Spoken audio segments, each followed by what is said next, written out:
লাহুম মা ইয়াশাউনা ফিহা ওয়া লাদাইনা মাজিদ। আমি বান্দাকে সৃষ্টি করলাম, দুনিয়ার মধ্যে আসবে, দুনিয়ার মধ্যে আমার গোলামি করবে, গোলামি করবার পরে আমার কাছে যা চাইবে আমি আল্লাহ তাআলা তাকে তাই দিব। শুধু তাই দিব নয়, আমি আল্লাহ তাআলা তাকে জান্নাতের মধ্যে নেওয়ার পরে সবথেকে বড় নিয়ামত আমি আল্লাহ তাআলার সঙ্গে তার দিদার ঘটায় দিব। বলেন সুবহানাল্লাহ। আল্লাহ তাআলা শুধুমাত্র জান্নাত দিবে এরকম বিষয়টা নয়, জান্নাত দেওয়ার পরে আল্লাহ তাআলা আমার আপনার সঙ্গে জান্নাতের মধ্যে দিদার লাভ করবে। জান্নাতের মধ্যে যাবার পরে দুনিয়ার সমস্ত আশা থাকবে, কোনো চাহিদা আর আপনার আমার মনের মধ্যে আসবে না। একটাই আশা থাকবে, সেটা হলো আল্লাহ তাআলার সঙ্গে দিদার। আল্লাহ তাআলা বলবেন, আমি যতক্ষণ পর্যন্ত না জান্নাতি ব্যক্তির সঙ্গে দেখা করব ততক্ষণ পর্যন্ত জান্নাতি ব্যক্তির মনের মধ্যে শান্তি আসবে না। দুনিয়াতে আসবার পরে যদি ইমানদার ব্যক্তি হয়, যতক্ষণ পর্যন্ত নামাজ না পড়ে ততক্ষণ পর্যন্ত তার অন্তরের মধ্যে শান্তি আর প্রশান্তি আসে না। এরকম ভাবে যদি কোনো আল্লাহর গোলাম জান্নাতে যায়, আর জান্নাতে যাবার পরে যতক্ষণ পর্যন্ত না আল্লাহ তাআলার সঙ্গে দিদার না হয়েছে ততক্ষণ পর্যন্ত জান্নাতেও ভালো লাগবে না। কবি বলেন, হোনে গেলমান কিতনা নিয়ামত হায় তু, সবসে বড়তর নিয়ামতে দিদারে তু। ওর গেলমান, যতই নিয়ামত দাও সব থেকে বড় নিয়ামত হলো তুমি আল্লাহর সঙ্গে আমাদের দিদার। সুবহানাল্লাহ বিহামদিহি। আল্লাহর দিদার তো চাই আমরা, কি বলেন? কে না চায় আল্লাহর দিদার? হ্যাঁ, কে না চায় জান্নাতে যাওয়ার জন্য? কে না চায় কবরের আযাবটা মাফ হওয়ার জন্য? কে না চায় দুনিয়াতে মৃত্যুবরণ করবার সময় আমার মুখ থেকে লা ইলাহা ইল্লাল্লাহ মুহাম্মাদুর রাসূলুল্লাহ আমার জবান দিয়ে যেন বের হয়? কে না চায়? সবাই তো চায়, কিন্তু চাইলে তো হবে না, চাওয়ার কাজ করতে হবে। চাইলেই তো হবে না, কাজ করতে হবে। ধান জমিনে রোপণ করেছেন, আপনি চাইলেই তো 25 মণ হারে বিঘাতে আসবে না। ওই ধান উঠাবার জন্য ওই ধানের মধ্যে শ্রম আপনাকে দিতে হবে। যদি ধান লাগানোর পরে আপনার কোনো শ্রম না হয়, যদি ওই ধানের মধ্যে যদি কোনো কীটনাশক ওষুধ ব্যবহার করা না হয়, যদি ওই ধানের ভিতরে যদি ঘাস পরিষ্কার করা না হয়, ঠিক সময় যে পাশের ভি আলা শ্রম দিয়েছে, ভালোভাবে দেখাশোনা করেছে, সে ওই ধান ঠিকই 25 মণ হারে ঘরের মধ্যে ঢুকাবে। কিন্তু যে বান্দা, যে আল্লাহর গোলাম ওই ধানের মধ্যে পরিশ্রম করে নাই, ওই সময় সেও ধান ঘরে ঢুকাবে, তবে ধান নয়, শুধুমাত্র খ্যার আনবে, খ্যার। আর যদি কারেন্ট পোকা ধরে যায় তাহলে খ্যার আনার মতো কপালও তার আর থাকবে না। ঠিক না বা ঠিক বলেন? থাকবে না। কিন্তু এটা বোঝে না, কেউ বোঝে না। দুনিয়াতে সবাই আসছে কিন্তু ভুলে গেছে কেন পাঠাইছে, কেন আসছে, আমার কি কাজ, আমি কি করতেছি। যদি সন্তান সুসন্তান হয়, সন্তান সুসন্তান হয়, মেয়ে হোক ছেলে হোক যাই হোক না কেন, বাবার পক্ষ থেকে সম্পদের ভাগ পায় না?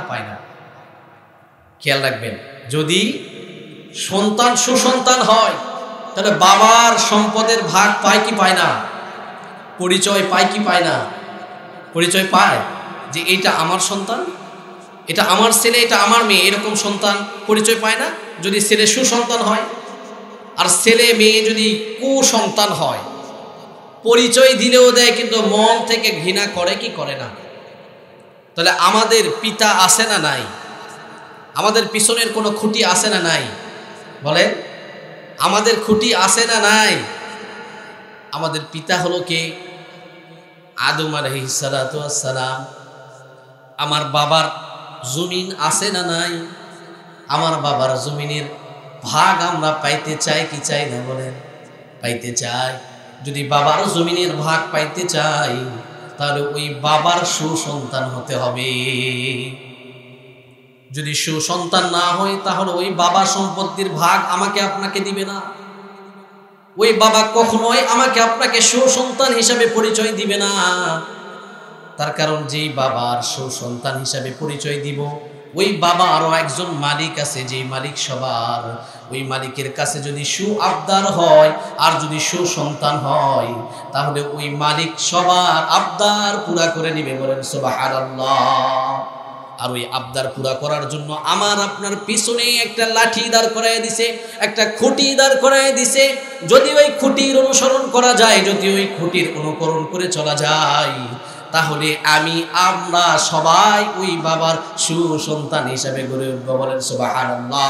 সেই সুসন্তানটাকে এবং সেই সুসন্তান হওয়ার জন্য কারা চলবে এবং কার পক্ষে চলবে, কোন খুঁটির পিছনে চলবে, কোন লাঠির সঙ্গে চলবে, সেটাই আল্লাহ তাআলা রাসূল সাল্লাল্লাহু আলাইহি ওয়াসাল্লাম হাদিসের মধ্যে বলে দেয়, লা ইউমিনু আহাদুকুম হাত্তা আকুনা আহাব্বা ইলাইহি মিন ওয়ালিদিহি ওয়া ওয়ালাদিহি ওয়ান নাসি আজমাইন। অতক্ষণ পর্যন্ত কেউ মুমিন হতে পারবে না, পরিপূর্ণ কামেল মুমিন হতে পারবে না, যতক্ষণ পর্যন্ত দুনিয়ার সব কিছু ত্যাগ করে আমি রাসূলকে বেশি মহব্বত না করবে। বলেন সুবহানাল্লাহ। মহব্বত করতে হবে কাকে? বলেন, মহব্বত করতে হবে কাকে? আল্লাহর রাসূল সাল্লাল্লাহু আলাইহি ওয়াসাল্লামকে। আমার প্রত্যেকটা কাজ, আমার প্রত্যেকটা কথা, আমার প্রত্যেকটা চলাফেরা যখন রাসূল সাল্লাল্লাহু আলাইহি ওয়াসাল্লামের সুন্নাহ মোতাবেক হবে, তখন আমি আমার বাবার সুসন্তান হিসাবে গড়ব, আর তখন আমার রাসূল আমার জন্য সুপারিশ করবে। আর যদি আমি আপনি সুসন্তান না হই, তাহলে আমাদের কখনোই সুপারিশ করবে না। তাহলে সুসন্তান হওয়ার জন্য আমাদের কিছু কাজ করার দরকার আছে না নাই? বলেন আছে, কিন্তু আমরা করি না। দেখেন অনেক মানুষ কিন্তু ঘুরতেছে আশেপাশে, আছে না নাই? আছে না নাই? আছে, কিন্তু প্যান্ডেলে বসবে না। তার কারণ তাদের মনের মধ্যে হয়তোবা অন্য কিছু কাজ করতেছে, যে প্যান্ডেলে বসলেই তো ধরা খেয়ে যাব। না রে ভাই, না।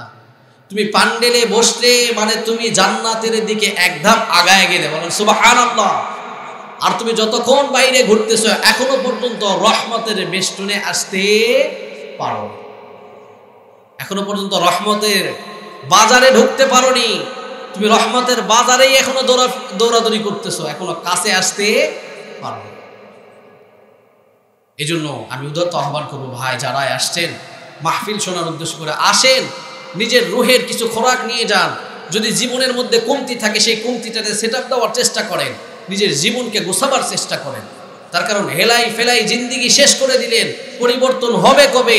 যদি পরিবর্তন না হয় আর পরিবর্ধন না হয়, তাহলে এই জীবনের কোনো দাম আমার আপনার থাকবে? কোনো দাম নেই, কোনো দাম নেই। সবাই চলে যাবে, কেউ এখানে থাকতে আসে, থাকতে আসছে। আমরা কি থাকার জন্য দুনিয়াতে আসছি? বলেন, কেউ থাকার জন্য আসি নাই, কেউ থাকবো না, সবাই চলে যাব, একদম চলে যাব। যেই জায়গায় যাবো আর কোনোদিন ওই জায়গা থেকে ফিরে আসবো না।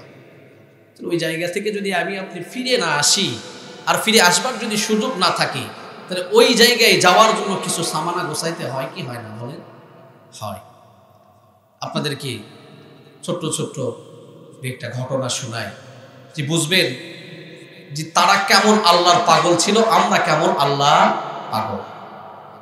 উদ্দেশ্য বুঝতে হবে যে আমরা সুসন্তান হিসাবে গড়তে হবে, তাহলে আল্লাহ রাসূল সাল্লাল্লাহু আলাইহি ওয়াসাল্লাম আমাদের জন্য সুপারিশ করবে। বাদশা হারুনুর রশিদ একজন বাদশা, অনেক বড় বাদশা। তো এই সময় একটা পাগল ছিল। পাগলের নাম কি জানেন? ঘটনা শুনেন নাই? অনেক ঘটনা। ওই পাগলের নাম হলো বাহলুল পাগল। স্ত্রীকে নিয়ে বাদশা হারুনুর রশিদ নদীর পাশ দিয়ে হাঁটতেছে আর যাইতেছে, নদীর পাশ দিয়ে হাঁটতেছে যাইতেছে। তো পাগল, তো বুঝেন না, এ পাগল কি করে না করে জানেন না, কিন্তু এই পাগল সেই পাগল নয়, এমন এক পাগল যে আল্লাহ তাআলার কাছে চাওয়ার সঙ্গে সঙ্গে যা চায় তাই পায়। বলেন সুবহানাল্লাহ। তো বাদশা এই নদী দিয়ে হাঁটতেছে, তো পাগল নদীর চরের মধ্যে আঁকাইতেছে। তো যখন যায়, বাদশা বলে, কি করো? কই, বালাখানা তৈরি করি, জান্নাতের বালাখানা তৈরি করি। তো বাদশা বলতেছে, দুরু পাগল, এই জায়গার মধ্যে কেউ বালাখানা তৈরি করে? জান্নাত তো জান্নাতের জায়গায়, তুমি নদীর পাশে কি বালাখানা তৈরি করো?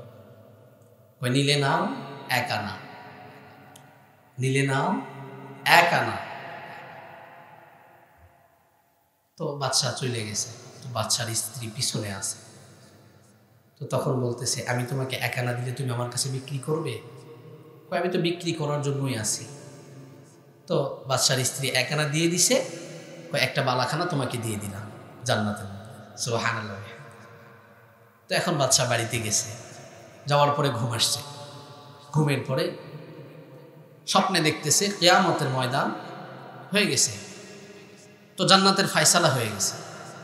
তো বাদশা জান্নাতের মধ্যে ঘুরতেছে, তো দেখতেছে অনেক বড় একটা অট্টালিকা, অনেক বড় প্রাসাদ, বালাখানা। তো বাদশা ওইটার দিকে অগ্রসর হইতেছে। হওয়ার পরে গেটের মধ্যে গেছে, যায় দেখতেছে লেখা আছে জুবাইদা। বাদশার স্ত্রীর নাম জুবাইদা। তো ঢুকতে লইছে, তো তখন ফেরেশতা কইতেছে, এটা তো আপনার ঘর নয়, আপনি এখানে কেন আসছেন? এটা কি আপনার বালাখানা? তো বলতেছে, এটা তোমার স্ত্রী। এটা আপনার স্ত্রী, কিন্তু আপনার তো নয়। এই জায়গার মধ্যে আপনার ঢোকার কোনো অনুমতি নাই। বাদশার ঘুম ভেঙে গেছে, ওই কি দেখলাম? তখন বাদশা চিন্তার মধ্যে পড়ে গেল, আরে নদীর পাড়ে বাহালুল পাগল বালাখানা বিক্রি করলো, আর এই বালাখানা আমার স্ত্রীর জান্নাতের মধ্যে দেখতেছি প্রাসাদ। তো আসলেই পাগল তো পাগল নয়, এ পাগল তো আল্লাহ ওয়ালা পাগল। বলেন সুবহানাল্লাহ। তো রাজা তখন, বাদশা তখন আবার খোঁজা শুরু করছে, দেখি এই জায়গায় যায় পাই কিনা। তখন যাওয়ার পরে দেখে ওই আগের ওই জায়গার মধ্যে বাহলুল পাগল আঁকাইতেছে আর বলতেছে বালাখানা বিক্রি হইতেছে, কে নিবে কিনা। বাদশা হারুনুর রশিদ যায় পাগলকে বলে, বাহলুল, আজকে আমি তোমার বালাখানা নিতে চাই, দাম কত? বাহলুল বলে, এই বাগদাদের অর্ধ বাদশাহী আমাকে দিয়ে দিতে হবে। তোমার এই বাগদাদ দেশের অর্ধেক বাদশাহী যদি তুমি আমাকে দিয়ে দাও, তাহলে আমি তোমাকে একটা বালাখানা বিক্রি করব। কই কি বলো? কালকেই তো তুমি এক আনা দিয়ে বিক্রি করছো, আজকে তুমি বলতেছো অর্ধ বাগদাদের বাদশাহী। এটা কেমন তোমার নাই বিচার? ওই এটাই আমার নাই বিচার। তুমি তো কালকে যদি নিতা তাহলে না দেখে নিতা, কিন্তু আজকে তুমি নিতে আসছো, জান্নাতের মধ্যে বালাখানা দেখে এসেছো। কই আমি যে জান্নাতের মধ্যে বালাখানা দেখছি এই খবর তোমারে কে দিল? কই যে তোমারে খবর দিছে জান্নাতের মধ্যে বালাখানা, সেই বালাখানার মালিক আমাকে সব জানায় দেয়। বলেন সুবহানাল্লাহ। এই বাদশার সময় বাহলুল পাগল এমন একজন পাগল ছিল, আল্লাহর কাছে যা চাইতো তাই পাইতো। আল্লাহর কাছে যেভাবে যেমনি যে অবস্থায় চাইতো সব কিছু বাহলুলকে আল্লাহ দিয়া দিত। পাগল যদি হতে হয় বাহলুলের মতো পাগল হতে হবে, পাগল যদি হতে হয় বাহলুলের মতো কাজ করতে হবে। সে এমন পাগল ছিল, শরীয়তের এমন পাগল ছিল, মারফতের এমন পাগল ছিল, যা কিছু পালন করতে হয় সব কিছু পালন করেছে, যার জন্য আল্লাহ তাআলা সব কিছু দিয়ে দিয়েছে। এখন কিছু এমন পাগল তৈরি হয় শরীয়ত বাদ দিয়া মারফতের পাগল। এই পাগলেরা কোনো কিছু পায় না, শুধুমাত্র পাগলামো কইরা খায়। বলেন ঠিক কিনা? পাগল হইতে হলে শরীয়ত সহ পাগল হইতে হবে। আর যদি পাগল হয় শুধু মারফতের পাগলের কোনো দাম নাই, মারফতের পাগলের কোনো দাম নাই। এরকম সমাজে অনেক পাগল আছে মারফতের, নামাজ পড়ে না, রোজা করে না, হজ করা লাগে না, যাকাত দেওয়া লাগে না, বড় বড় চুল কইরা শুধু এলাকার মধ্যে ঘুরা ঘুরা খায়। আছে না নাই? এগুলো পাগল নয়, এগুলো ভবের পাগল। কাজ করে খাবে না, কোনো কিছু করবে না, এই জন্য এরা পাগলামো করে। কিন্তু অরিজিনাল পাগল বাহলুল পাগল। সে বুঝেছে যে আল্লাহ তাআলা আমাকে কেন দুনিয়াতে পাঠাইছে। সে দুনিয়ার জন্য পাগল নয়, সে আখিরাতের জন্য পাগল। সে হিসাব দিতে হবে এইটার জন্য পাগল, যে আমাকে তো এই দুনিয়া ছেড়ে চলে যেতে হবে, যে যেই জায়গায় যাব সারা জীবন থাকবো, যেই জায়গা কোনোদিন শেষ হবে না, ওই জায়গার হিসাব আমাকে কষায় নিয়ে যেতে হবে। বলেন সুবহানাল্লাহ। আজকে মানুষ সে হিসাব কষানোর জন্য একেবারেই প্রস্তুত নয়, বুঝতেই চায় না। মানুষ এসেছে পাগলের মতো চলাফেরা করতেছে দুনিয়াতে, কেমন যেন পাগলের মতো উদ্দাম হয়ে চলতেছে। জমিন 5 বিঘা পাইছে তো 10 বিঘা করবে কেমনে? ঘর মাটি আছে ভেঙে ফেলছে, পাইলিং দিয়ে কেমনে 2 তালা করবে সেই চিন্তার মধ্যে পাগল হয়ে গেছে। ছেলেকে কেমনে ডাক্তার ইঞ্জিনিয়ার বানাবে, সরকারি চাকরি দিয়ে দিবে, এইটার পাগল হয়ে গেছে। বিবিকে কেমনে ভালোভাবে বাসার মধ্যে ভালো খাট ফ্রিজ সোফা নিয়ে দিবে সেইটার পাগল হয়ে গেছে, মেয়েকে কেমনে ভালো জায়গায় বিবাহ শাদী দিবে সেইটা নিয়ে পাগল হয়ে গেছে, কীরকমভাবে সে নিজের সমাজের মধ্যে বড় একজন মানুষ হিসাবে গড়ে উঠবে সেইটা নিয়ে পাগল হয়ে গেছে। কিন্তু এই পাগল ভুলে গেছে যে যে কোনো সময় তাকে মালাকুল মউত ডাক দিয়ে কবর নামের জায়গার মধ্যে নিয়ে নিতে পারে, ভুলে গেছে। এরকম ভাবে ভুলে থাকলে এই জিন্দিগির কোনো দাম আসবে না, এই জিন্দিগি দিয়ে কোনো কাজে আসবে না। এই জিন্দিগি শুধুমাত্র দুনিয়ার মধ্যে এমনি এমনি চলাফেরায় শেষ হয়ে যাবে, কখনো আমি আপনি সঠিক রাস্তার উপর চলতে পারবো না। যখন এই জিন্দিগিকে আল্লাহর রাসূলের গোলামির মধ্যে সঁপে দিব, যখন এই জিন্দিগিকে আল্লাহর গোলামির মধ্যে সঁপে দিব, তখন আমার আপনার এই জিন্দিগির কাজে আসবে। আর ওই সঁপে দেওয়ার কাজগুলা হলো আল্লাহ তাআলার হুকুম আর নবীর তরিকা অনুযায়ী আমাদেরকে চলতে হবে। চলতে রাজি আছি তো ইনশাআল্লাহ? আজকে আমাদের সমাজের মানুষেরা তিন ভাবে বিভক্ত, মানুষরা চলাফেরা করে তিন ভাবে বিভক্ত। এই জায়গার মধ্যে এক ভাগ মানুষ সরাসরি জাহান্নামের দিকে হাঁটতেছে, আর এক ভাগ মানুষ জান্নাত জাহান্নামের মাঝামাঝি হাঁটতেছে, আর কিছু মানুষ জান্নাতের দিকে হাঁটতেছে। আমরা যদি শুনি, একটু দিলের কানে বুঝি, তাহলে আমরা বুঝতে পারবো কারা জান্নাতের দিকে হাঁটতেছে, কারা জাহান্নামের দিকে হাঁটতেছে, আর কারা মাঝামাঝি পথে আছে। আমাদেরকে কোন পথে হাঁটতে হবে এটা আমরা বুঝতে পারবো। শুনবেন তো ইনশাআল্লাহ? ভালো লাগতেছে কথা না খুব কষ্ট হচ্ছে? তেমন কথা আপনাদের সামনে গুছাই বলতে পারবো না, বক্তা তো আমরা এরকম নয়। এমনি দু চারটা কথা বলবো যাতে করে আমাদের অন্তরের আত্মা শুদ্ধি হয়, অন্তর যেন পরিষ্কার হয়, আমরা যেন কোনো কিছু করতে পারি, আমরা যে ভুলগুলা করতেছি ভুলগুলা যেন ছেড়ে দিতে পারি, এটার জন্য। তো তিন প্রকার মানুষ আমরা চলাফেরা করতেছি দুনিয়ার মধ্যে, তিনটা মতামত নিয়ে চলতেছি, কিন্তু কি হবে, কি ফলাফল হবে আমাদের, এটার খবর আমাদের কাছে নাই। এক নম্বর হলো নফসে আম্মারা, নফসে আম্মারা।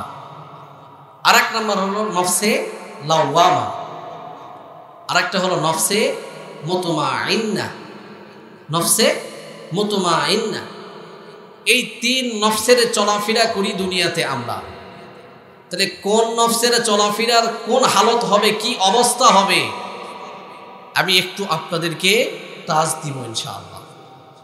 এই যে ইহদিনা সিরাতাল মুস্তাকিম, আমরা মুস্তাকিমের পথে আছি কিনা, আমরা সোজা পথে আছি কিনা, আমরা সোজা মত নিয়ে চলতেছি কিনা, এটা শুনলে আমরা বুঝতে পারবো যে আমাদের কোন রাস্তায় চলা দরকার, আমাদের কি করা দরকার, আমরা কি করতেছি আমরা বুঝতে পারব। প্রথম নাম্বার হলো নফসে আম্মারা, মনের মধ্যে যা চাই তাই করি, মনের ভিতরে যেইটা কাজ করে সেইটাই করি।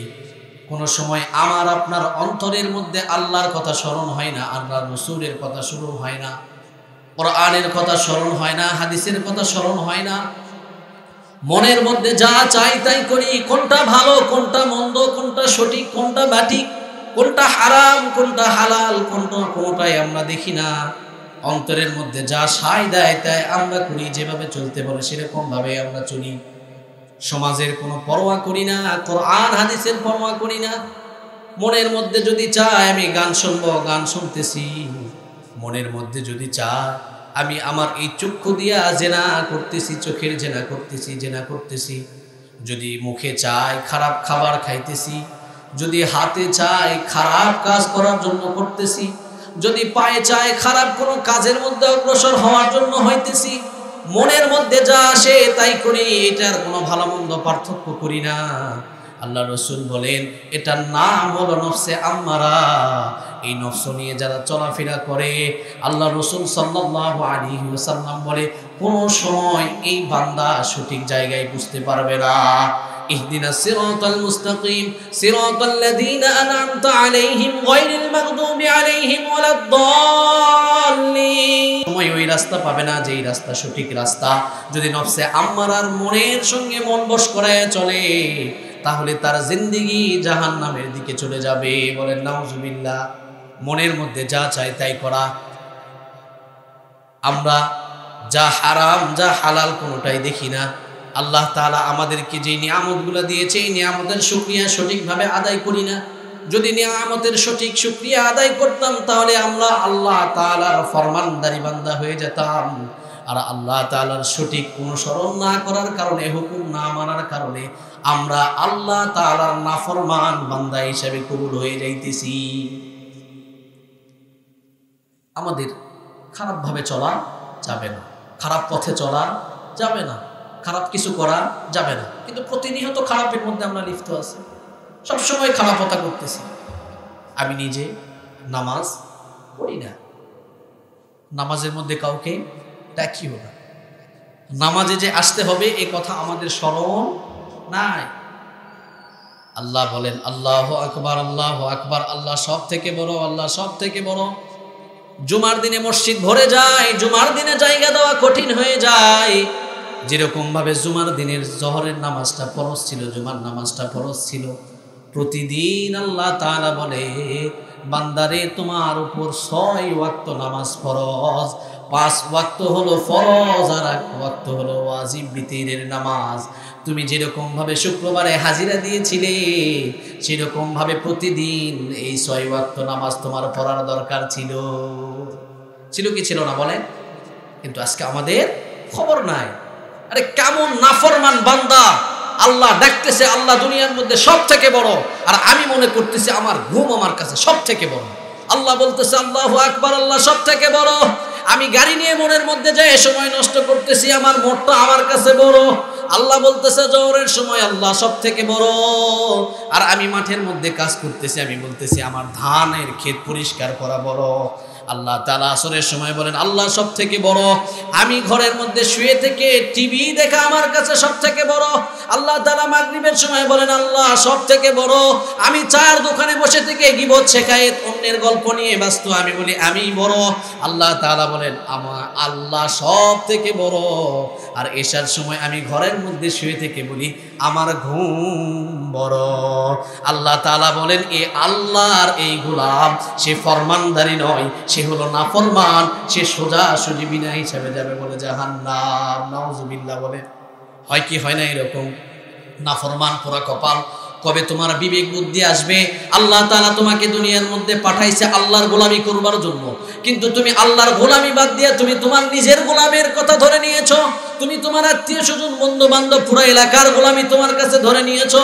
তারপরেও তুমি দাবি করতেছো আমি জান্নাতে যাব।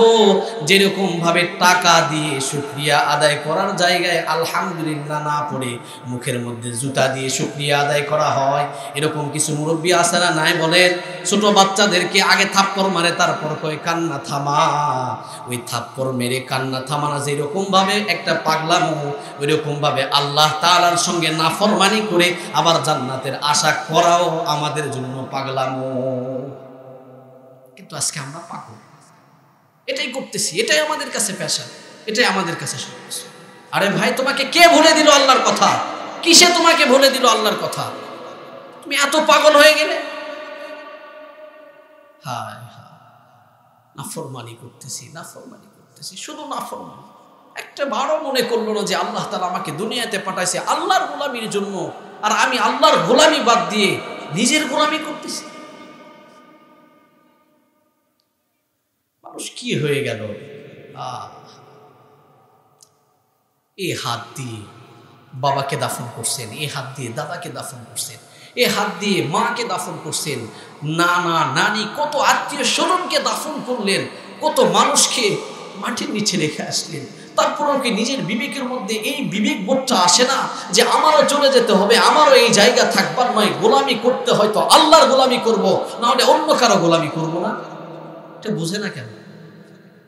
আমার আপনার এই জিন্দিগি এমন একটা জিন্দিগি, এই পোস্টারের মতো একটা জিন্দিগি। পোস্টারের এই পৃষ্ঠে যেরকম লেখা আছে, অপর পৃষ্ঠে কোনো লেখা নাই। এই লেখাটা আমাদেরকে তুলতে হবে, এই পিছনের লেখা আমাদেরকে উঠাতে হবে। যদি সঠিকভাবে উঠাতে পারি তাহলে মুক্তি পাবো, আর যদি সঠিকভাবে উঠাতে না পারি মুক্তি পাবো না। ওয়ামা খলাকতুল জিন্না ওয়াল ইনসা ইল্লা লিয়াবুদুন, সূরা জারিয়াতের 56 নম্বর আয়াত। আল্লাহ তাআলা বলেন আমি মানুষ এবং জিনকে সৃষ্টি করেছি শুধুমাত্র আমার গোলামি করবার জন্য, আর দুনিয়াতে অন্য কারো গোলামি করবার জন্য নয়। আর আমার গোলামি করবে, আমি আল্লাহ তাদের সমস্ত তাকাজা পুরা করে দেব। বলেন সুবহানাল্লাহ। কিন্তু আজকে আমরা কোথায়? আজকে আমাদের হালত কোথায়? আজকে একটু খেয়াল করেন তো বাবজান, যে 100 বছর পরে এই মাহফিল প্রত্যেক বছরও যদি হয়, কিন্তু এই জায়গার মধ্যে সব থেকে ছোট যে আর সব থেকে বয়স্ক যে, যার বয়সটা মোটামুটি 70 বছর, আর যার বয়সটা আজকে 6 বছর, 100 বছর পরে এই জায়গার মধ্যে আর কেউ থাকবে? কেউ থাকবে না, সবাই চলে যাবে, কেউ থাকবে না দুনিয়াতে।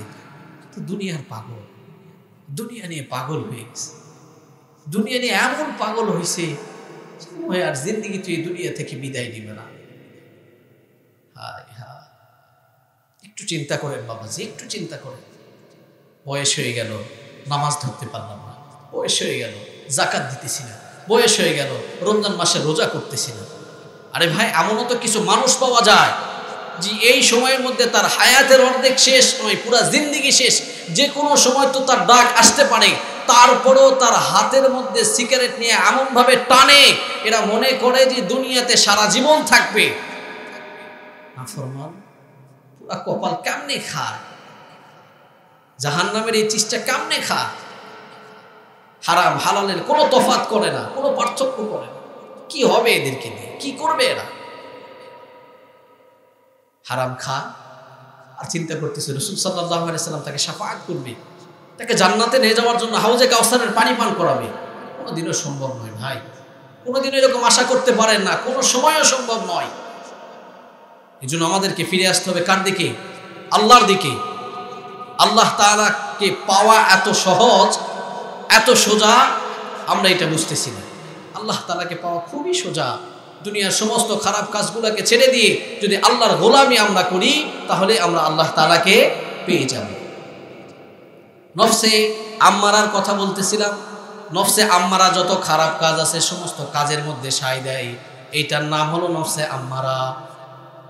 যত খারাপ কাজ আছে সমস্ত কাজ নফসে আম্মারা করতে চায়, যত গুনার কাজ আছে সমস্ত কাজ নফসে আম্মারা করতে চায়। নফসে আম্মারা বোঝে না এইটা ভালো এইটা মন্দ, শুধু খারাপ করে, শুধু খারাপ করে। আর একটা নফস আছে, সেইটার নাম হলো নফসে লাওয়ামা। নফসে লাওয়ামা, এই নফস খারাপও করে ভালোও করে। এই নফস কি করে বলেন? খারাপও করে ভালোও করে। ভালো করলে বুঝতে পারে ভালো করতেছি, খারাপ করলে বুঝতে পারে খারাপ করতেছি। তওবা করে আবার তওবা ভাঙে, খারাপ কাজ করে আবার বলে আমি তো খারাপ করে ফেলেছি। ভালো কাজ করলে মনের মধ্যে আনন্দ লাগে, আর খারাপ কাজ করলে মনের মধ্যে দুঃখ হয়, কষ্ট হয়। আমি যে খারাপ কাজটা করে ফেললাম এটা মনে হয় খারাপ করেছি। মনে করেন নামাজ পড়ে নাই, ফজরের নামাজ পড়ে নাই, মনের মধ্যে তার খটকা লাগতেছে আমি নামাজ পড়ি নাই। জহরের নামাজ পড়ি নাই, খারাপ লাগতেছে। সে চাকরি করে ঘুষ খাইছে, তার মনের মধ্যে সাক্ষী দিতেছে আমি একটা খারাপ কাজ করেছি, আল্লাহর কাছে তওবা করা দরকার। সে সুদের কাজ করে, তার মনের মধ্যে সুদের কাজ করার এই খারাপতাটা তার মনের মধ্যে লাগছে। লাগার পরে সে চিন্তা করছে আমি খারাপ কাজ করছি, মিথ্যা কথা বলছি। মিথ্যা কথা বলার পরে সে চিন্তা করতেছে আমি খারাপ কাজ করেছি। এরকমভাবে মানুষকে ধোঁকা দেওয়ার কোনো কাজ করেছে, তার মনে বলতেছে যে আমি খারাপ কাজ করছি। এই খারাপ কাজের কথা তার মনের মধ্যে আসে, আবার যখন ভালো কাজ করে এই ভালো কাজ করার কথাও তার মনের মধ্যে আসে। আসার পরে আল্লাহর কাছে বলে আল্লাহ আমি যে খারাপ কাজগুলা করতেছি আমাকে ছেড়ে দেন, আমাকে মাফ করে দেন, আমি আর খারাপ কাজ করব না। প্রক্ষান্তরে আবার সেই খারাপ কাজগুলোর মধ্যে লিপ্ত হয়। অর্থাৎ নফসে লাওয়ামা কখনো এইদিকে যায় কখনো ওইদিকে যায়। আমরা নিশ্চয়ই নদী দেখেছি, নদীর কখনো এই পার ভাঙে কখনো ওই পার ভাঙে, নদীর ভাঙা কখনো বন্ধ হয় না, নদীর ভাঙা কখনো থামে না। আর এই নদীর সীমানাও সমুদ্রে যাওয়ার আগ পর্যন্ত কখনো ঠিক হয় না। তো এই নফসে লাওয়ামার মধ্যে যারা চলাফেরা করে এদের রাস্তা হলো এমন একটা রাস্তা, এরা ভালো করবে না খারাপও করবে না। যাইতে যাইতে খারাপের এমন একটা রাস্তার মধ্যে চলে যায়, তার ভালো হওয়ার আর কোনো সুযোগ থাকে না, সে সব সময় শুধু খারাপের মধ্যে লিপ্ত হয়ে যায়। তাহলে নফসে আম্মারা যারা যত খারাপ করে তারা সবাই নফসে লাওয়ামা যাইতে যাইতে শুধু খারাপের মধ্যে যায়, ভালো কাজ করার মতো তার শক্তি থাকে না। এই দুই নফসই ধোকার মধ্যে পড়বে, দুই নফসই জাহান্নামের মধ্যে যাবে। এদের কোনো রাস্তা নাই, এরা বিনা হিসাবে জাহান্নামে যাবে। আর এক প্রকার নফসওয়ালারা আছে, আর এক প্রকার মন মানসিকতাওয়ালা আল্লাহর গোলামরা আছে, যারা আল্লাহ তাআলার ইবাদতের মাধ্যমে জান্নাত পাবে, যারা আল্লাহ তাআলার ইবাদতের মাধ্যমে আল কবর রাউযাতুম মিন রিয়াজিল জান্নাহ আও হুফরাতুম মিন হুফারিম মিনান নার, আল্লাহ তাআলার ইবাদতের মাধ্যম দিয়ে নিজের কবরটাকে জান্নাতের বাগান বানায় নিবে। ইবাদতের মাধ্যমে, ভালো কাজের মাধ্যমে নিজের জান্নাতটাকে এত সুন্দর করে সাজাবে, জান্নাতে যাওয়ার পরে সে কল্পনাও করবে না আল্লাহ তাআলা আমাকে এত দামি জান্নাত দিয়েছে। বলেন সুবহানাল্লাহ। নফসে মুতমাইন্না, যারা সব সময় ভালো কাজ করে, খারাপ কাজের কোনো আশপাশেও যায় না, তারা হলো নফসে মুতমাইন্না। নফসে মুতমাইন্না এমন নফস যারা কোনো খারাপ কাজ করে না, সবসময় ভালো কাজ করে, সবসময় ভালোর দিকে আসে। তাদেরকে চাইলেও কেউ খারাপ কাজ করাতে পারবে না, কোনো সময় নয়। তারা নামাজ পড়বে, নামাজ পড়লে ভালো লাগবে। তারা রোজা করবে, রোজা করলে ভালো লাগবে। তারা যাকাত দেয়, যাকাত দিলে নিজের মধ্যে ভালো লাগবে। তারা দান করলে ভালো লাগবে, সদকা করলে ভালো লাগবে, মানুষের উপকার করলে ভালো লাগবে। তারা মিথ্যা, হালাল, হারামের মধ্যে পার্থক্য করে শুধুমাত্র ভালো কাজ যেগুলো আছে এগুলো বাছাই করে নিয়ে চলবে। তারা হলো নফসে মুতমাইন্নার অধিকারী। আর আল্লাহ রাসূল বলেন, যারা নফসে মুতমাইন্নার অধিকারী তারা বিনা হিসাবে জান্নাতে যাবে। বলেন সুবহানাল্লাহ। তাহলে আমরা নফসে মুতমাইন্নার অধিকারী হতে চাই না? চাই কি চাই বলেন? মন চায় না? সবারই তো মন চায় জান্নাতে যাইতে, কিন্তু কাজ করতে কারো মনে চায় না। সবাই ফিরি ফিরি পাইতে চায়। ফিরি ফিরি কোনো কিছু পাওয়া যায়? মাক্তা মাক্তা কোনো কিছু পাওয়া যায়? বলে কোনো কিছু পাওয়া যায় না মাক্তা মাক্তা, এমনি এমনি কেউ দেয় না, পরিশ্রম করতে হয়। পরিশ্রম করলে না আল্লাহ তাআলা জাযা দেয়। যে যেমন পরিশ্রম করবে সে তেমন ফল পাবে, আর যার পরিশ্রম যত খারাপ হবে তার ফলাফল তত খারাপ হবে। এই জন্য বাবা আপনাদেরকে বলি যে অল্প দুনিয়া, ক্ষণিকের দুনিয়া, এসেছি চলে যাব, কেউ থাকবো না। আসা যাওয়ার আমরা মুসাফির। এই যে মুসাফির খানায় যে বাজার করতে হবে, এই বাজারটা যদি সঠিক আমার আপনার না হয়, তাহলে এই বাজার আমাদের জন্য মিথ্যা হয়ে যাবে। আমাদের বাবার যে সুসন্তান হিসেবে গড়ার জন্য এসেছি, এটা সুসন্তান থাকবে না, আমরা কুসন্তানের মধ্যে পরিণত হয়ে যাব। রসুলের মহব্বত যেটা করার দরকার ছিল, সেই মহব্বত আমাদের কাছে থাকবে না। সেই মহব্বত আমাদের কাছ থেকে চলে যাবার জন্য আমরা ধ্বংস হয়ে যাব। তো আমাদের এই মাহফিলটা হচ্ছে মসজিদ ভিত্তিক, তাই না? মসজিদের উদ্যোগে, মসজিদের উন্নয়নে আমাদের এই মাহফিলটা। তাহলে এই যুবক ভাইরা এত কষ্ট করে, এত শ্রম দিয়ে, এই গ্রামবাসীরা এত শ্রম দিয়ে এই যে মসজিদের জন্য মাহফিল করতেছে, এটা অনেক বড় বিষয়, অনেক বড়। দুনিয়ার মধ্যে সব থেকে দামি কাজ আল্লাহর ঘর বানানো। আল্লাহ রাসূল সাল্লাল্লাহু আলাইহি ওয়াসাল্লাম বলেন, দুনিয়াতে যদি কেউ আল্লাহর ঘর বানায়, দুনিয়াতে যদি কেউ আল্লাহর ঘর বানানোর জন্য সাহায্য করে, দুনিয়াতে যদি কেউ এক জাররাহ পরিমাণ আল্লাহর ঘরে সাহায্য করে, আল্লাহর রাসূল বলে তার জন্য জান্নাতের মধ্যে বালাখানা তৈরি হয়। বলেন সুবহানাল্লাহ। জান্নাতের বালাখানা বানাতে রাজি আছে ইনশাআল্লাহ? বানাবো তো ইনশাআল্লাহ। এই জন্য আমাদের ঈমানকে মজবুত করতে হবে। এই জান্নাতের বালাখানা বানানোর জন্য ঈমানকে কি করতে হবে? মজবুত করতে হবে। যদি ঈমান আমাদের মজবুত না হয়, তাহলে আমাদের কোনো লাভ নাই। নফসে আম্মারা, নফসে লাওয়ামা, নফসে মুতমাইন্না, মুতমাইন্নার অধিকারী যারা হবে তারা সব সময় ভালো কাজ করবে। আর নফসে মুতমাইন্নার অধিকারী যারা হবে না, তারা সব সময় খারাপ কাজের মধ্যে লিপ্ত হবে। আল্লাহ রাসূল সাল্লাল্লাহু আলাইহি ওয়াসাল্লাম বলেন, আমার সাহাবাদের মধ্যে থেকে যদি যে কোনো একজন সাহাবাকে কেউ অনুসরণ করে চলে, অনুকরণ করে চলে, তার জিন্দেগিটা বড় সোজা আহসান হয়ে যাবে। আমাদের রাসূল সাল্লাল্লাহু আলাইহি ওয়াসাল্লামের একজন কাছের সাহাবা, সবথেকে প্রিয় সাহাবা ওসমান রাদিয়াল্লাহু তাআলা আনহুর একটা ঘটনা শোনাই আপনাদেরকে। ওসমান রাদিয়াল্লাহু তাআলা আনহু ব্যবসার কাজে ইয়ামিনে সফরে চলে গিয়েছেন। রাসূল সাল্লাল্লাহু আলাইহি ওয়াসাল্লামের মনের মধ্যে চেয়েছে রাসূল সাল্লাল্লাহু আলাইহি ওয়াসাল্লাম মসজিদ তৈরি করবে। মসজিদ তৈরি করার জন্য সবার সঙ্গে আলোচনা করেছেন কোন জায়গার মধ্যে মসজিদ তৈরি করা যায়। রাসূল সাল্লাল্লাহু আলাইহি ওয়াসাল্লাম সমস্ত জায়গা দেখবার পরে এক ইহুদির জায়গাটা পছন্দ হয়ে গেছে। এই জায়গাটা অনেক সুন্দর, এই জায়গাটা অনেক দামি, এই জায়গার মধ্যে যদি মসজিদ করা যায় তাহলে আমাদের জন্য খুব ভালো হয়। মসজিদের নাম হলো মসজিদে কোবা। মসজিদের নাম কি? মসজিদে কোবা। রাসূল সাল্লাল্লাহু আলাইহি ওয়াসাল্লাম সাহাবাদেরকে বলার পরে সাহাবারা ইহুদির কাছে গিয়েছেন, যায় বলে ভাই আপনার এই জায়গাটা বড় পছন্দ হয়েছে, আমাদের রাসূল সাল্লাল্লাহু আলাইহি ওয়াসাল্লাম এই জায়গার মধ্যে একটা মসজিদ বানাতে চায়, আপনার কাছে এই জায়গা চায়। তখন ওই ইহুদি বলে আমার কাছে এই জায়গা দেওয়ার মতো কোনো শক্তি সামর্থ্য নাই, আমি এই জায়গা দিব আর তোমরা এই জায়গার মধ্যে ইসলামের দাওয়াতের কাজ করবা, আমি কখনোই এই জায়গা তোমাদেরকে দিব না।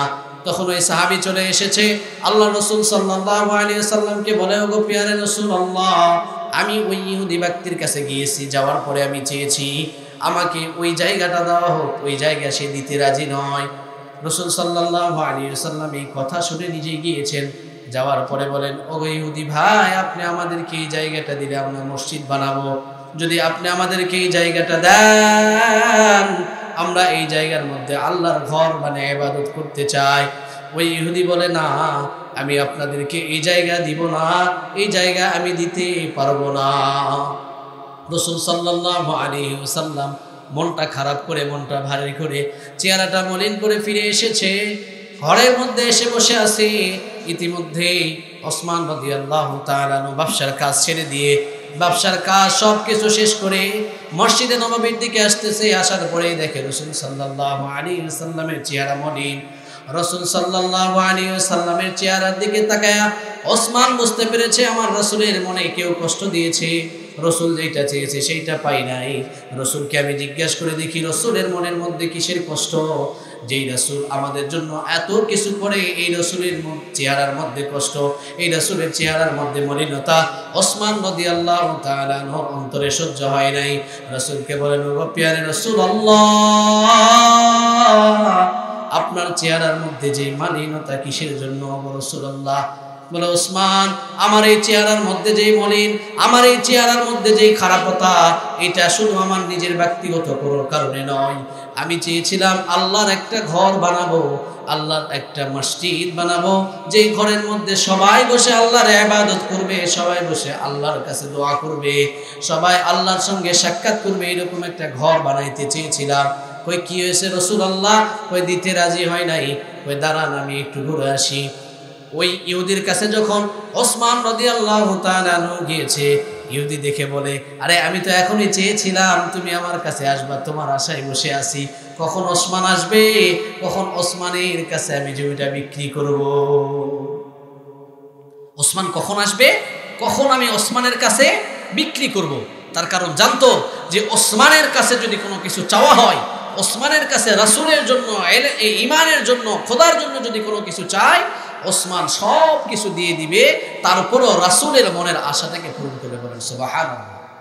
আর আমরা আমাদের জিন্দেগির সব কিছু গুনার মধ্যে দিয়ে দিব, কিন্তু রাসূলের কাজের মধ্যে দিতে রাজি, রাসূলের কাজে দিব এইটাতে রাজি নয়। নিজের জিন্দেগি শয়তানের হাতে সফর্দ করে দিয়ে খারাপ কাজ করতে রাজি, কিন্তু রাসূলের হাতে সফর্দ করতে রাজি। ওসমান বলেন, ভাই আপনি কি চান? কয় আমি চাই তোমার যত সম্পদ আছে, যত ধন সম্পদ আছে, সমস্ত ধন সম্পদ তুমি আমাকে দিয়ে দিবা। কয় আমার সমস্ত ধন সম্পদ দিয়ে দিলে তুমি কি এই জায়গাটা দিয়ে দিবা? কয় আমার যত ধন সম্পদ আছে, থাপড় স্থাপড় বাগান খেজুর গাছ যা ধন সম্পদ আছে, সব ধন সম্পদ তোমাকে দিয়ে দিলাম, তারপরেও তুমি আমার নবীর মনের আশা পূরণ করবার জন্য আমাকে এই জায়গাটা দিয়ে দাও। বলেন সুবহানাল্লাহ। আমরা দিতে পারবো? রাসূলের জন্য আমরা দিতে পারবো? পারবো না। আমাদের মন এরকম ভাবে মজবুত হয় নাই যে রাসূলের জন্য কোনো কিছু আমরা দিতে চাইলেও পারি না, পুরো হয় না।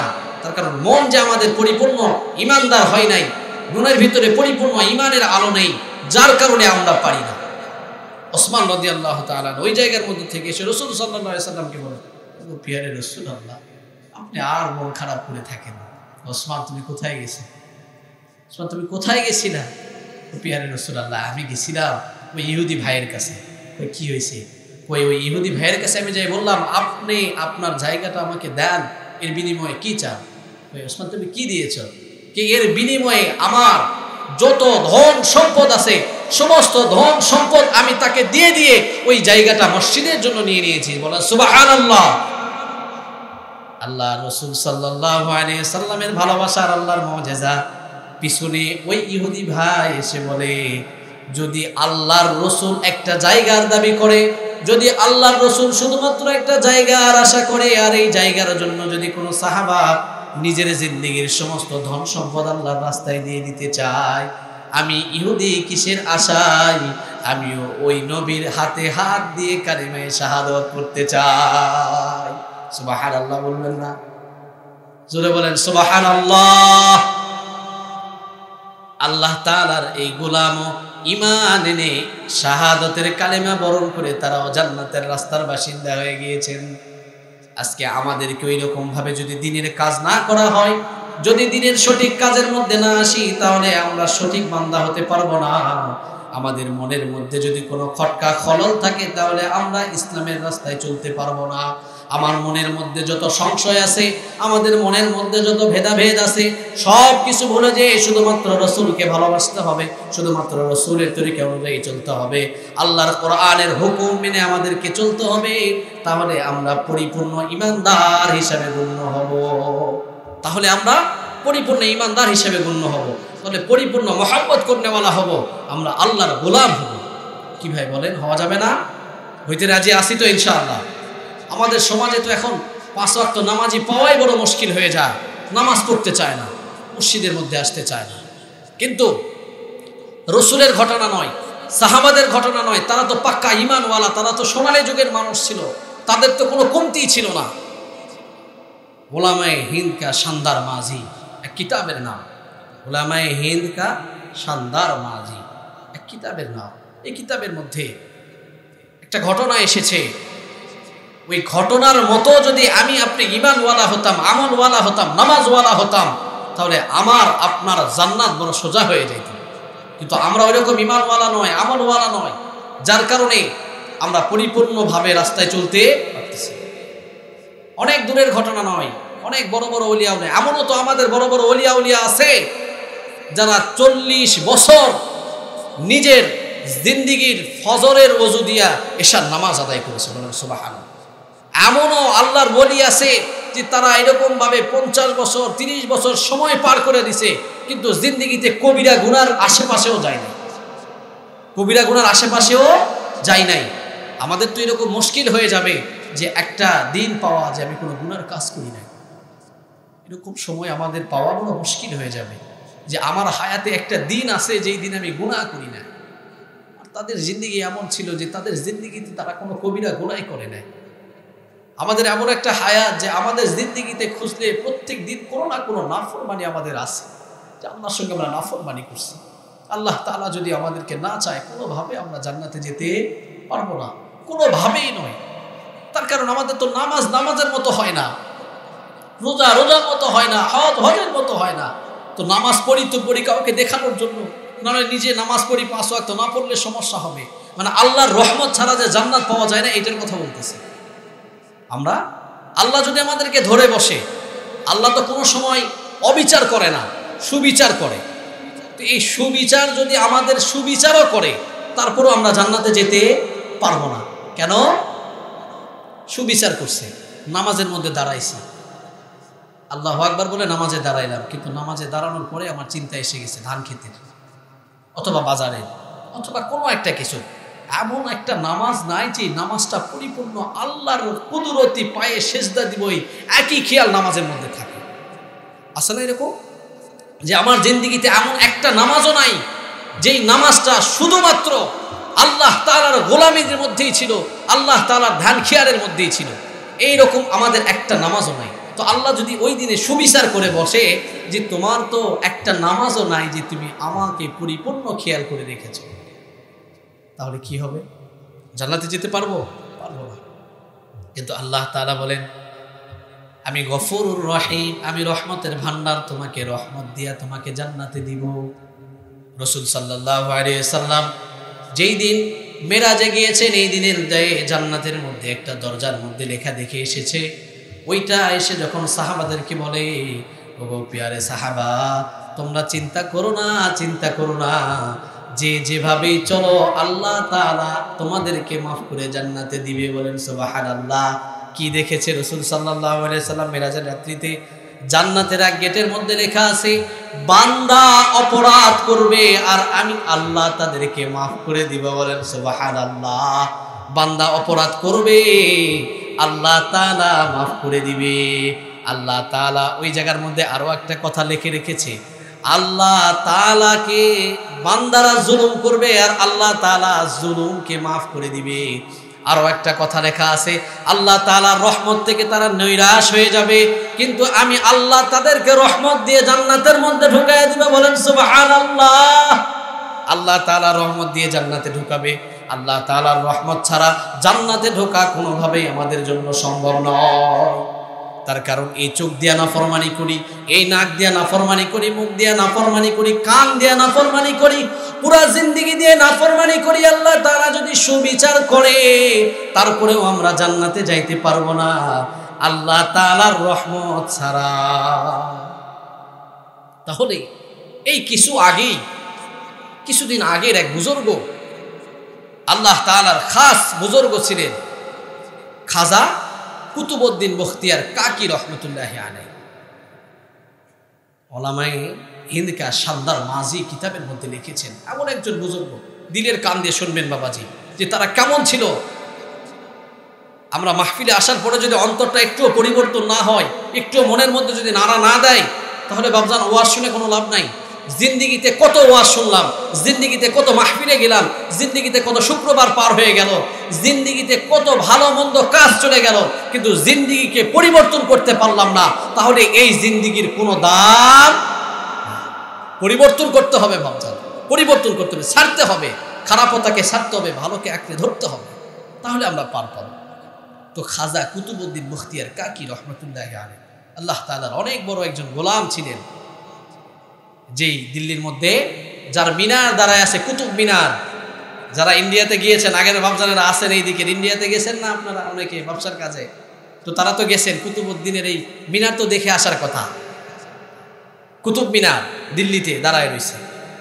এই কুতুবউদ্দিন বখতিয়ার কাকি রহমতুল্লাহ আলাইহি আল্লাহ তাআলার এমন একজন গোলাম ছিলেন, এমন একজন বান্দা ছিলেন, যে খাজা কুতুবউদ্দিন বখতিয়ার কাকি রহমতুল্লাহ আলাইহি দুনিয়া থেকে বিদায় নিয়ে চলে যাবার আগে ছেলে মেয়েদেরকে ডেকেছেন। ছেলে মেয়েদেরকে পাশে বসায় বলে, বাবা আমি তোমাদেরকে ওসিয়ত করতে চাই, যদি আমি দুনিয়া থেকে বিদায় নিয়ে চলে যাই, যদি আমি দুনিয়া থেকে চলে যাই, ওই দুনিয়া থেকে যাওয়ার পরে আমি যেই ওসিয়ত দিব, এই ওসিয়ত ওয়ালা মানব যদি পাও তাহলে আমার জানাজা করাবা, আর যদি ওই ওসিয়ত করনেওয়ালা গুণের মানুষ না পাও তাহলে বিনা জানাজায় আমি খাজা কুতুবউদ্দিনের লাশ তোমরা দাফন করে দিবা।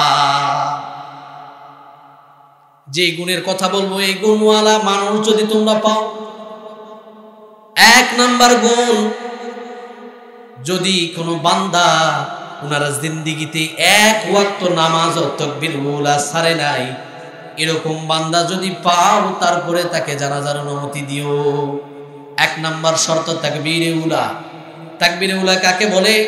যখন থেকে একজন মানুষ বালেগ হয়েছেন, বালেগ হবার পরে তার উপর নামাজ ফরজ হয়েছে, এই নামাজ ফরজ হওয়ার পর থেকে এক ওয়াক্ত নামাজও ইমাম সাহেবের আল্লাহু আকবার বলা আর তার নামাজের নিয়ত করা, এর মধ্যে কোনো তফাৎ নাই। অর্থাৎ ইমাম সাহেব আল্লাহু আকবার বলবে আর সে ওই আল্লাহু আকবারে নিয়ত করবে। এরকম তাকবীর ওয়ালা একটাও ছোটে নাই, এরকম বান্দা যদি পাও তাহলে তাকে জানাজা পড়াতে বলবে, না হলে জানাজা পড়াতে বলবে না। এটা তো মোটামুটি। তারপরও আহসান অনেক মানুষ আছে তাকবীর ওয়ালা ছাড়া নিজের নামাজ শেষ করে নাই, অনেক মানুষ পাওয়া যাবে যারা তাকবীর ওয়ালা পড়ে। এরপরে খাজা কুতুবউদ্দিন বখতিয়ার কাকি 2 নম্বর শর্ত দিয়ে দিল, বাবা যদি তোমরা প্রত্যেক রাত্রে তাহাজ্জুদ পড়ে এরকম তাহাজ্জুদ গুজারি বান্দা পাও তাহলে তাকে বলবে আমার জানাজার নামাজ পড়ায়। 1 নাম্বার শর্ত তাকবীর ওয়ালার সঙ্গে নামাজ পড়তে হবে। 2 নাম্বার প্রতি রাত্রে তাহাজ্জুদ পড়তে হবে। প্রতি রাত্রে যদি তাহাজ্জুদ না পড়ে তাহলে এই মানুষের দ্বারা তুমি আমার জানাজা বান্দা পাও তাহলে তার মাধ্যমে আমার জানাজার নামাজ পড়াবে। বলেন সুবহানাল্লাহ। কয়জন মানুষ? সময় খুব অল্প, অতি দ্রুত শেষ করে দিব, দিনের কানে শোনেন। চারটা শর্ত। 1 নাম্বার শর্ত তাকবীরুল উলা জীবনে ছোটে নাই। 2 নাম্বার শর্ত সে তাহাজ্জুদের নামাজ কোনোদিন বাদ দেয় নাই। 3 নাম্বার শর্ত চোখ দিয়ে কখনো জেনা করে নাই। 4 নাম্বার শর্ত তার জীবনে আসরের নামাজের আগে 4 রাকাত সুন্নত কাজা হয় নাই। এই 4টা শর্তের মানুষ যদি তুমি পাও তাহলে তোমরা আমার জানাজা করাবে, আর যদি এই 4 শর্তওয়ালা না পাও তাহলে আমার জানাজা তোমরা করাবে না। প্রকান্তরে খাজা কুতুবউদ্দিন বখতিয়ার কাকি রহমতুল্লাহি আলাইহি আল্লাহর পেয়ারা হয়ে দুনিয়া ত্যাগ করে আখিরাতের দিকে রওনা দিয়ে দিয়েছেন। এই খাজা কুতুবউদ্দিন বখতিয়ার কাকি রহমতুল্লাহি আলাইহির জানাজা এই দিল্লির শানদার মসজিদের সামনে দাঁড়ায় গিয়েছে। এই সময় যত মানুষ ছিল ওই দিল্লিতে, দিল্লির যত আশেপাশে বড় বড় নেতা ছিল, সমস্ত মানুষ ওই জানাজার মধ্যে শরীক। এই আমাদের ওলামায়ে হিন্দকা শানদার মাঝি কিতাবের মধ্যে লিখেছেন, এই দুনিয়ার মধ্যে যত জানাজা হয়েছে তার মধ্যে একটা জানাজা খাজা কুতুবউদ্দিন বখতিয়ার কাকির জানাজা। জানাজার সামনে দাঁড়ায়া বলেছেন, ছেলেরা বলতেছে আমার বাবার 4টা শর্ত আছে, এই শর্তওয়ালা মানুষ যদি কেউ থাকে তাহলে জানাজা হবে, আর যদি এই শর্তওয়ালা মানুষ না থাকে বাবার জানাজা হবে না। সবাই নিজের চোখটাকে পায়ের নিচে তাকায় খেয়াল করা শুরু করছে নিজের পিছনে, যে আমার জিন্দেগির কত গুনাহ আছে, আমি কেমনে জানাজার মধ্যে দাঁড়ায় যাব। যেই 4টা শর্ত দিয়েছে এই 4টা শর্ত পুরা করা কোনোভাবেই সম্ভব নয়। সময় অল্প। এই জায়গার মধ্যে ওই সময় একজন নিজের পা বাড়ায় সামনে দিয়া বলে, জানাজা ছাড়া তোমার বাবার দাফন করার দরকার নাই, আমি আছি তোমার বাবার জানাজা পড়াবো। বলেন সুবহানাল্লাহ। ওই সময় বের হয়ে গেছে, তার নাম হলো সুলতান আলতামাস রহমতুল্লাহি আলাইহি। ওই সময় দিল্লির বাদশাহ সুলতান আলতামাস, উনি দাঁড়ে সামনের দিকে পা দিয়ে জানাজার খাটিয়ার মধ্যে থেকে কাপড়টা খুলে খাজা কুতুবউদ্দিন বখতিয়ার কপালে চুমা খেয়ে বলে, ওগো আল্লাহর গোলাম, আল্লাহর পেয়ারা বন্ধু, তুমি দুনিয়া থেকে চলে গেলে তো গেলে, তুমি কেন দুনিয়ার মধ্যে আমার এই আমল প্রকাশ করে গেলে? আমি তো বড় ধরা খেয়ে যাব কিয়ামতের দিন। আমি তোমার কাছে আবদার করি, তুমি জান্নাতে যখন যাইবা আমার এই আমল প্রকাশ করে দিয়েছ, আল্লাহ যদি আমাকে জান্নাতে না দেয়, তুমি আমাকে ধরে ধরে হাত ধরে জান্নাতের মধ্যে নিয়ে যায়। বলেন সুবহানাল্লাহ। এইরকম মানুষও ছিল যে তার জানাজার নামাজ হয়েছে।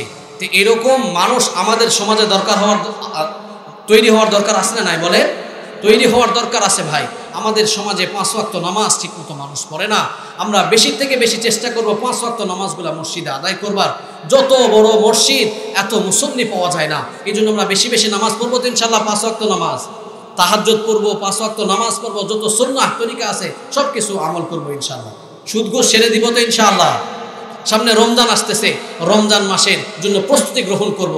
ইমানদারের কাজ হলো সামনে যখন ভালো কোনো কাজ আসে ওই কাজের প্রস্তুতি গ্রহণ করা। তো আমরা ইনশাআল্লাহ রমজান মাসের প্রস্তুতি গ্রহণ করবো তো ইনশাআল্লাহ। যত কাজ হোক, যত কষ্ট হোক, যাই হোক, আল্লাহ তাআলা আমাকে যেন একটা রোজাও বিনা ওজরে না ছাড়ায়। বলেন আমিন।